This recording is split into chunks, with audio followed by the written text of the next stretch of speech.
The David Pakman Show at davidpakman.com. Welcome to the bonus show. It's been a little while since we had a good old-fashioned cotton bed story, but Oklahoma State Senator Ralph Shorty, who's also a Trump campaign chair, is now facing multiple charges from police after he was caught in a Super 8 motel room with an underage boy. According to KOCO reporter Brett Bagansky, police are recommending that the Republican lawmaker be charged with soliciting prostitution of a minor, prostitution within 1,000 feet of church, and transporting purpose of prostitution. This is not good. If you read the story, you will learn that officers of the police department were contacted because of for doing a welfare check at a local hotel. That doesn't mean you show up and you demand to see proof of qualifying for welfare. Welfare check, as much as many Republicans would love that to be the case, a welfare check means someone is called in expressing concern about the well-being of an individual. Police showed up to see what was going on, and, quote, responding officers found a juvenile male in a hotel room, which was also occupied by an adult male. The circumstances surrounding the incident are currently under investigation. No additional information can be released at this time. An employee of the hotel, Pat, confirmed that a man named Ralph Allen Shorty checked in very late at night, asked for a room with 2 beds. 30 minutes later, the police show up for a welfare check, even though nobody so far has admitted that they made the call. No one has yet been arrested and no charges have been filed, but text messages between the boy and Shorty are being investigated by police, and it does not look good at all. I wonder if he tried to book a room with 2 beds. In that case, he can kind of cover himself. Oh, yeah. You know, I mean, the police showed up 30 minutes later, so yeah, clearly it wasn't didn't very work. effective. But I mean, maybe he just tried to cover his grounds in that way. Yeah, this guy's been in office since 2010. He is most well known for a bill he proposed based on morals and ethics to ban fetuses in food, which of course is a very necessary bill, as you can imagine, Pat. Very, very big issue. How would that happen? I have no idea. Yeah. Yeah, I just don't know. Was it solutions that don't work for problems that we don't have? Yeah, solutions that wouldn't work for problems that don't exist, or something like that. We really need to turn that into, there needs to be a series of memes, I think, around that. I'm surprised that's not already a meme. Yeah. That's pretty good. There might have been one that someone did. Yeah. And I misplaced it. Well, we got to find that. We have to find that one. One yeah. more thing. I mean, why is it even a charge that you can't have any prostitution within 1,000 feet of a church? I know. I mean, yeah, I understand that for a school. The school, right? Because I mean, there's children there, but it just seems like it's the opposite of separation between church and state. Yeah. Why are there enhancements if you're doing prostitution near a church? I truly don't get that. And I guess you could make the case that it's connected to children also. That listen, churches are places where children might be. Without parents. But I mean, I'm making stuff up. Of course, yeah. Because I mean, you could say the same thing about a grocery store or anything else. I don't know that there would be unsupervised. Are children going to be unsupervised within a church? I don't think that's the case. They're only going to be supervised by the clergy, which is not exactly what I would call reliable supervision in many cases. That could be an issue, although I won't even make this joke. Yeah, let's not go. I can tell we're going in a direction which may be bad. We have new news from car manufacturer Tesla. Full disclosure, I'm a shareholder of Tesla. Tesla is inching more and more in the direction of a $35,000 price tag on their Model 3, which would put the electric vehicle in an affordability range that is on par with gas-powered cars. Now, yes, a $35,000 car is still a lot of money. You're talking about, like a BMW 3 Series or higher. So on the one hand, it's great that Teslas are getting closer to $35,000. At the same time, $35,000 is still expensive. But if the federal and certain state subsidies or tax credits for the purchase of electric vehicles remain, you could actually see Teslas get into the high 20s, which would be a pretty significant accomplishment for a car that initially had one model, which I think was between $80,000 and $120,000. I mean, I don't think $35,000 is too far off compared to new cars these days, especially when it comes to luxury cars, right, which Teslas seem to be. I mean, have you seen the giant tablet type things they have that go Yes, from I the have. dash all the way down to what would you call it? I mean, the center part where the radio and everything goes. The console. Yeah, I mean, it's definitely a luxury vehicle. So No doubt. $35,000, that's not unreasonable. If you said to me $35,000 for a BMW 3 Series or a Tesla Model 3, I think I'm definitely going with the Tesla Model 3, right? I mean, am I crazy to say that? Maybe people in the audience disagree, but for me, it would be a clear choice. Yeah, especially because it's so environmentally friendly. But I think to appeal to most Americans, you do have to get the cost down because just paying more or even paying necessarily the same amount for something that is environmentally friendly, people just aren't going to do that. You don't think? Most people probably The same not. amount? If you have two cars and you know that they cost the same amount, one is significantly more environmentally friendly. For the same cost, Well, you wouldn't- they would factor in other things, like do they like the style of the car? Oh, Luckily, of course. Teslas are nice, and but I mean, maybe you're right that if it was two of the exact same cars and one was far more environmentally friendly, but you're not making that comparison when you're talking about cars on the general market. Yeah, that may be. Also, because the buying process is very different, that also probably would be a factor in people comparing apples to apples. Interestingly, Tesla talks about price points in terms of dollars per kilowatt hour. So early in 2016, Tesla said that the price point had dropped to $190 per kilowatt hour, and that the goal is to get down to $125 per kilowatt hour, with the eventual goal of getting below $100 per kilowatt hour, which would put electric vehicles on par with gas-powered vehicles. And then it would become much more likely that people would adopt this technology. I would be fascinated to see if and when we get to this point, how much does demand, because my background is in economics, but it's in realistic economics as well. Like, I learned the perfectly rational economic theory where everyone acts completely in perfect rationality all the time.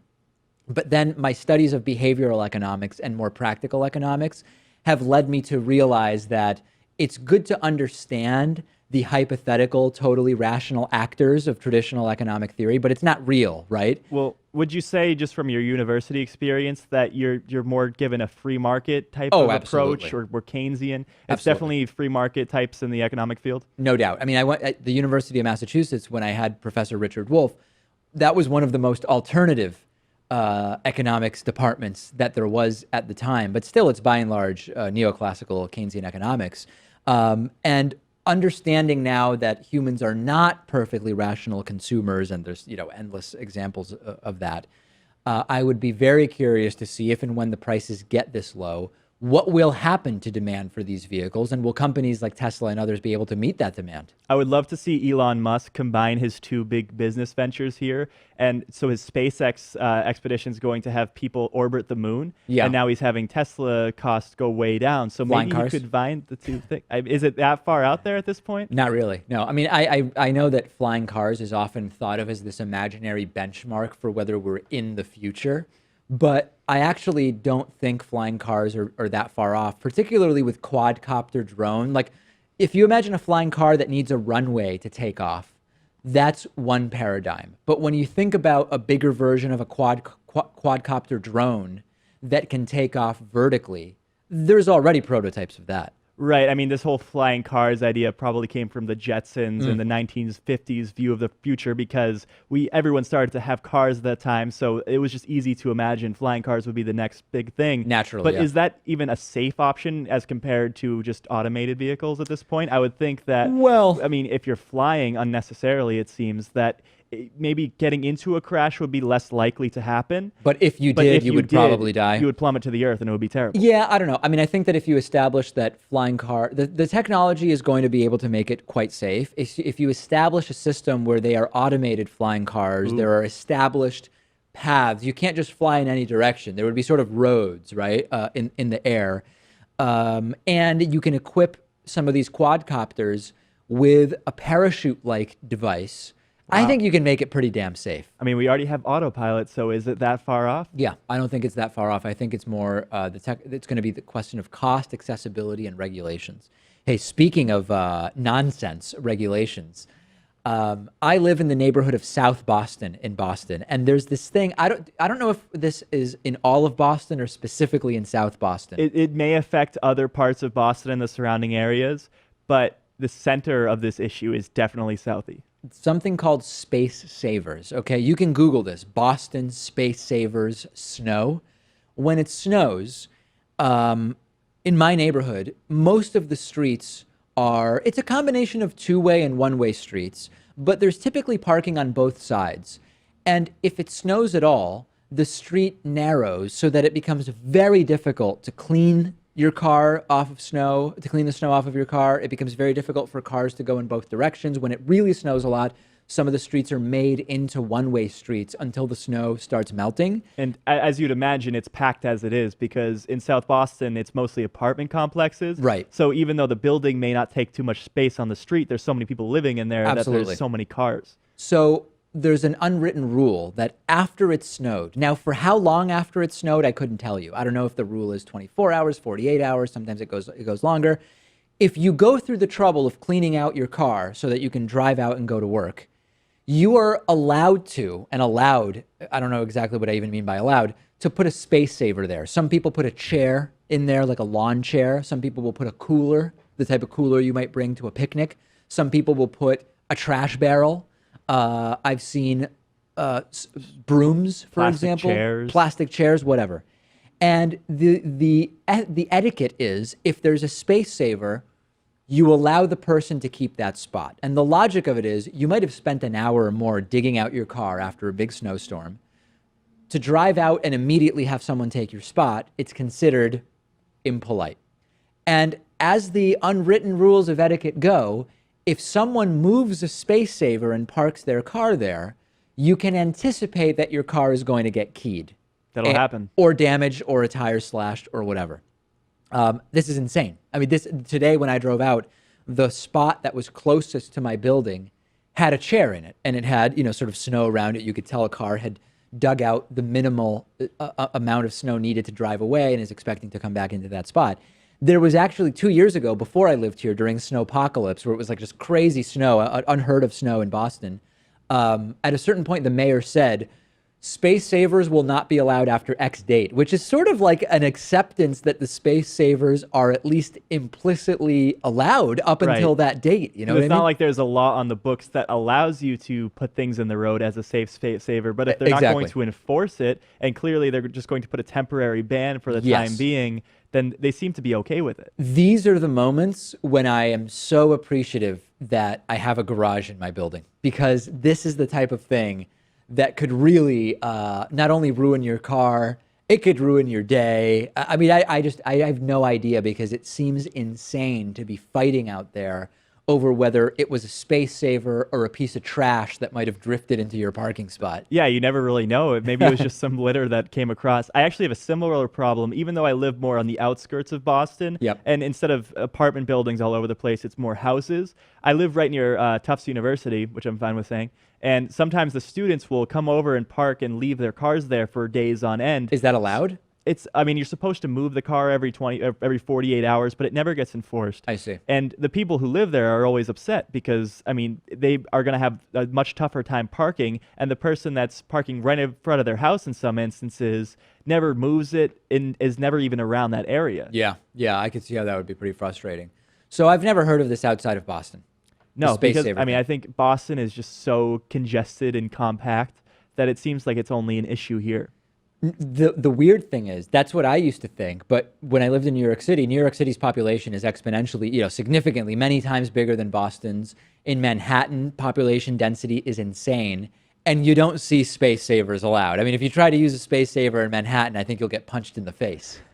Yeah, I mean, I always make these declarative statements about Boston, and then the exception always seems to be New York. Seems to be New York, yeah. But I mean, both Other than New York, you may be right. Right. Yeah. I mean, but they're both very old cities, and they were designed at a time when we didn't have cars, and it was harder to get around, I guess, and people were living more spaced out. Yeah. So if it's a newer city like Charlotte, North Carolina, where there's plenty of land around it and you can expand outwards, they don't have this kind of problem. Yeah, I think you're right. So anyway, space savers in Boston.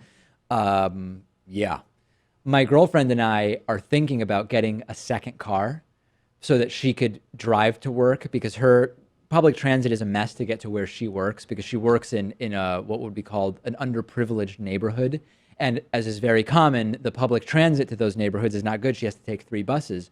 But what's holding us back from doing that is the street parking and the reality that, when it snows, you might have to dig out for 2 hours and then deal with space saver stuff and whatever. And that, I mean, she hates driving anyway, but this is one of the issues that's keeping her from getting a car. Yeah, and even though it only snows maybe a couple months out of the year, it's the thing that drags you back for making all these purchases. Absolutely. So it gets pretty tricky. All right, that's the bonus show. We've got a tremendous show. We've got our split screen that people may have seen. Yeah, we're going to adjust it after. I just got to be right over here. We're gonna make a small tweak to it, but it's looking pretty good, I think. I don't know if I like being this close to you. Oh, I see what you're saying. Yeah. It's a little awkward. It could be a bit awkward. All right, that's it for today. The David Pakman Show at davidpakman.com.